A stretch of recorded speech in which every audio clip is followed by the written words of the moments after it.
네, 요즘 대출 금리가 치솟고 있는 와중에도 오히려 금리를 더 낮추는 금융사들이 있다고 합니다.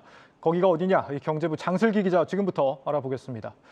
장 기자, 갈수록 금리가 싸지는 곳 어디입니까? 네, 바로 카드업권과 저축은행 업권입니다. 아, 카드업권과 저축은행 업권이면 이금융권이네요? 네, 맞습니다. 그렇군요. 네, 이 은행 대출 금리의 경우에는 좀 오름세를 좀 나타내고 있는데요. 화면을 보시면 평균 금리는 이렇게 4%를 좀 넘어섰습니다. 네, 그리고 특히 신용대출 금리의 경우에는 상승폭이 좀 더 커서 4월 말 기준으로 5.62%를 나타내고 있습니다. 그런데 이제 다음 화면을 좀 보시면요. 은행 대출 금리가 8년 만에 최고치를 찍은 것과 달리 저축은행 대출과 카드론 금리는 오히려 낮아지는 모습을 보이고 있습니다. 저축은행은 이제 전월보다 0.03%포인트, 그리고 카드로는 0.28%포인트나 떨어졌습니다. 이 금리가 오른다는 거는 금융회사들도 대출해줄 돈을 구해올 때 그만큼 더 비싸게 구해온다 이런 얘기잖아요. 그런 상황에서도 오히려 금리를 낮췄다. 이거는 이제 손해를 감수하면서 지금 팔고 있다 이런 얘기인데 왜 이러는 겁니까? 네, 바로 중금리 대출 경쟁 때문입니다. 네. 이 중금리 대출은 주로 이제 10% 안팎의 금리를 의미하는데요. 은행에서 돈을 빌리기에는 신용도가 좀 낮지만 그렇다고 고금리를 적용받기에는 신용도가 상대적으로 높은 이런 중신용자들을 대상으로 한 대출을 의미합니다. 일반적으로 이 은행에서 대출을 받지 못하거나 한도가 많이 나오지 않는 사람들이 이금융권을 좀 찾습니다. 대표적인 게 저축은행, 그리고 정말 급전이 필요할 때는 카드론까지 좀 사용을 하게 되는데요. 이 기존에는 저축은행이나 카드사들도 시장 금리가 오르면 이 흐름에 따라 금리를 이제 좀 같이 올렸었는데 지금 그러지 못하는 이유, 바로 새로운 경쟁자가 생겼기 때문입니다. 새로운 경쟁자라고 한다면 인터넷 은행들 얘기하는 건가요? 네, 맞습니다. 카카오뱅크나 토스뱅크 등 이런 인터넷 은행들은 당초 설립 목적 중 하나가 중금리 대출 활성화였습니다. 쉽게 설명을 좀 드리면요. 10% 안쪽 금리의 대출은 시중은행들이 좀 취급을 했었고 10% 초반부터 중후반까지는 저축은행이나 이제 카드사들이 취급을 해왔는데 이 중금리 시장에 새로운 경쟁자 인터넷 은행들이 뛰어든 겁니다. 특히 카카오뱅크와 토스뱅크는 중저신용 자들을 대상으로 첫 달 이자 지원 마케팅을 진행하거나 이 자체 개발한 신용평가 모형을 접목시키면서 고객들의 실질 소득을 분석하고 또 대출 금리를 싸게 해주면서 고객 끌어오기에 나섰습니다. 네, 인터넷 은행들이 올 들어서 특히 좀 더 공격적으로 지금 영업을 하고 있다 이런 생각도 드는데 뭐 특별한 이유가 있을까요? 네, 지난해 이 인터넷 은행들이 중저신용자 대출 비중을 목표치를 좀 세운 적이 있는데요. 그 목표치에 다다르지 못했기 때문입니다.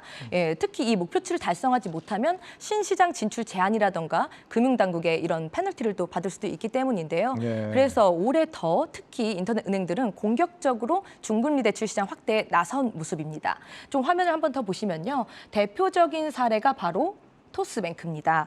네, 토스뱅크 같은 경우에는 아까 말씀드렸듯이 자체 신용평가 모델을 활용해서 이제 인터넷 은행 최초로 중저신용자 대출 비중을 35%까지 끌어올렸습니다. 금액으로는 총 1조 4천억 원 규모에 달합니다. 그렇군요. 그러니까 인터넷 은행이 고객들을 자꾸 뺏어가니까 저축은행이나 카드사는 고객을 안 놓치려고 금리를 낮추고 있다 이런 거네요. 네, 맞습니다. 인터넷 은행들이 금리까지 낮춰서 이 고객들을 끌어오고 있기 때문에 저축은행과 카드사들이 마냥 금리를 올릴 수만은 없는 상황인 겁니다. 네, 이 시장 금리 흐름에 따라서 대출 금리를 인상하면 현재 이 중저신용자들을 대상으로 공격적으로 금리 마케팅을 하고 있는 인터넷 은행들에게 고객을 전부 빼앗길 수밖에 없는 상황인 겁니다.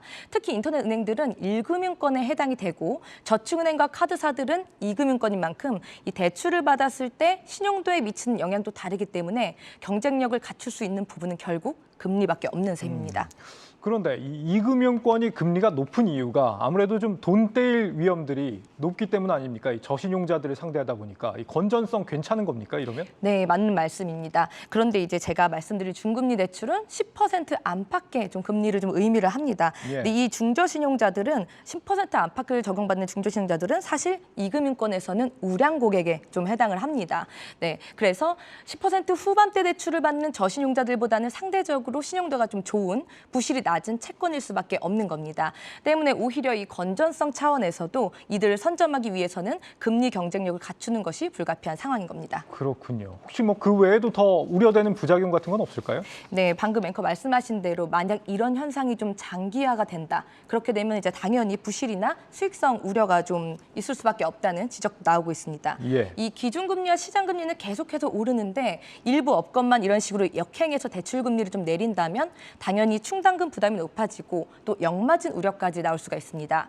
특히 카드사의 경우에는 수신 기능이 좀 없습니다. 그래서 채권을 통해서 자금을 조달하는 구조인데 이 조달금리 역시 최근에 꾸준히 오르고 있는 상황입니다. 이렇게 되면 당연히 이제 금리 마진이 줄어들 수밖에 없는 겁니다. 손해를 보면서 금리를 무한정 계속 내릴 수만은 없겠습니다. 네, 그래서 특히 올해 하반기에도 이 기준금리 추가 인상이 좀 점쳐지고 있지 않습니까? 예. 그래서 이런 만큼 이런 움직임들이 좀 장기화되기에는 한계가 있을 것이다. 이런 전망들이 나오고 있습니다. 결국 이 금융사들은 신사업 추진이라던가 또 다른 뭐 수익원 창출을 좀 해내야 할 상황이 됐고요.